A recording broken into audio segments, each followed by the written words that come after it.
What's up guys and welcome back sa ating channel no. So magandang araw guys. So for today's video guys ay meron tayong i-share naman na pambahay sound setup. Ayan. So kung naghahanap ka ng plug and play na lang guys na sounds, lalong-lalo na ngayon palapit ng Pasko. Ayan. So kung nagbabalak ka mga guys bumili ng pambahay na sounds, pang karaoke, pang tugtugan sa ating bahay ano. Meron tayong si-share na item. Papakita natin sa inyo guys kung gaano to kaganda at saka ready to use na mga guys. Ayan. So samahan niyo guys sa video natin ngayon at para masundan natin ay panoorin natin guys hanggang dulo. Tsaka kung bago ka pa lang sa ating channel, please like and share. Paki-subscribe na rin guys para lagi kayo updated sa mga bago nating ina-upload na videos. So simulan na natin guys and let's go. So ngayon guys, dito tayo sa Shopee no. Kung meron tayong Shopee sa ating cellphone is madali lang. Search lang natin, Joson World Electronics. Yan. Dito tayo sa product. Tsaka dito tayo sa latest. Ito yung latest item po nila. Yan. So, ito yung sinasabi ko mga guys na magandang pambahay na sounds. Yan. Which is, meron na siyang amplifier. Ito nasa gitna guys, ay amplifier po ito. Tapos, meron siyang speaker which is 10 inches po ito, dalawang speaker with tweeter sa isang box which is dual type na speaker siya mga guys. Ayan. So, dual speaker sa isang box. Ito, isa. Tapos, dalawang box. So, ito yung tinatawag na Joson Party 10 amplifier with speaker set dual 10. So, ito yung kaniyang amplifier guys. Ayan, Joson Party 10. So, meron talaga siyang ginawang matching amplifier sa kaniyang dual speaker. So, napakaganda yung kaniyang amplifier mga guys. Oh, ayan.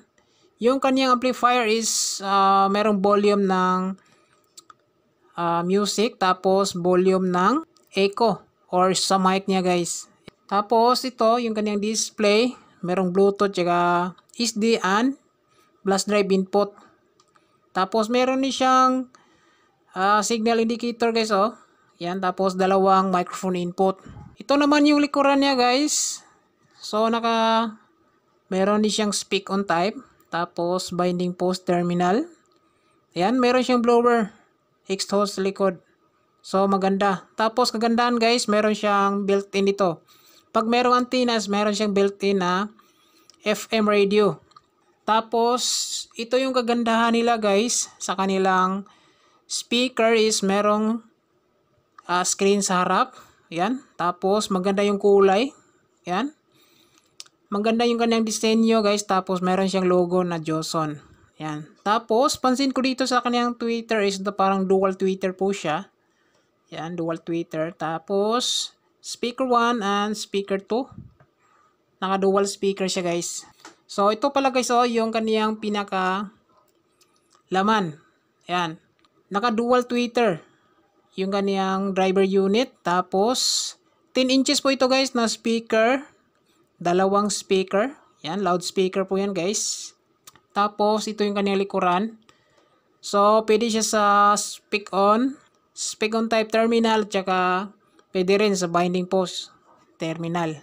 Tapos ito naman yung guys yung kaniyang pinaka specs niya. Yan, yung kaniyang product dimension. So sa kaniyang amplifier guys, yung height ng amplifier is 9 cm.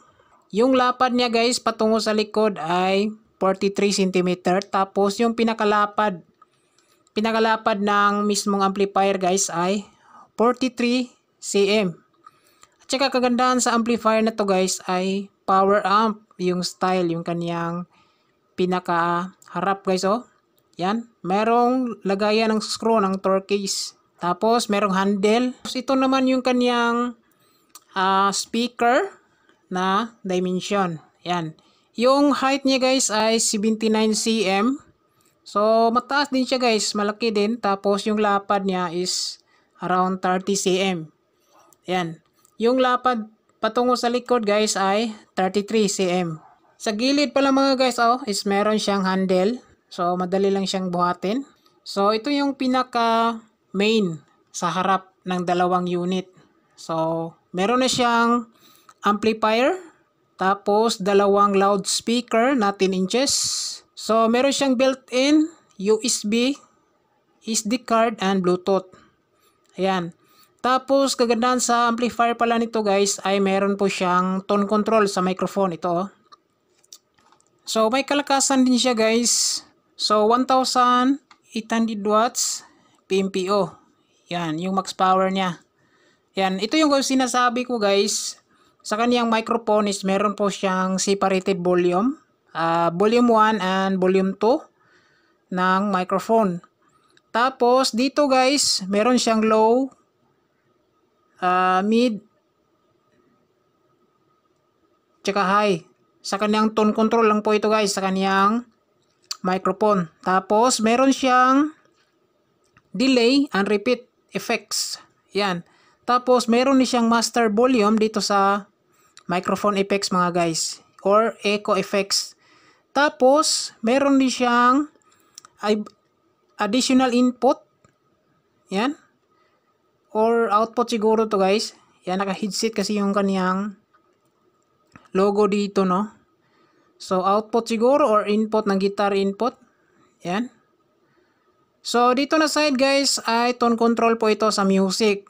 Yan. Merong bass, mid, high, tsaka balance niya. Ayan. So okay din tong klase na unit. Ayan siya guys. Sobrang ganda ito. So hindi ka na maggagawa pa ng box. Tapos hindi ka na malilito kung ano yung speaker na ilalagay niyo dahil matching na po ito guys. Meron ng dalawang speaker sa isang box with dual tweeter. Yan. Tapos meron din siyang amplifier. Plug and play ka na lang guys. Kukunik mo na lang yung speaker mo dito sa amplifier ito. Tapos pwede na. Pwede ka na patugtog tapos kantahan. So dito guys, yung kaniyang price ay 14,999. So sa ganiyang price guys, swak na sa gusto mo na pambahay na sounds. Yan.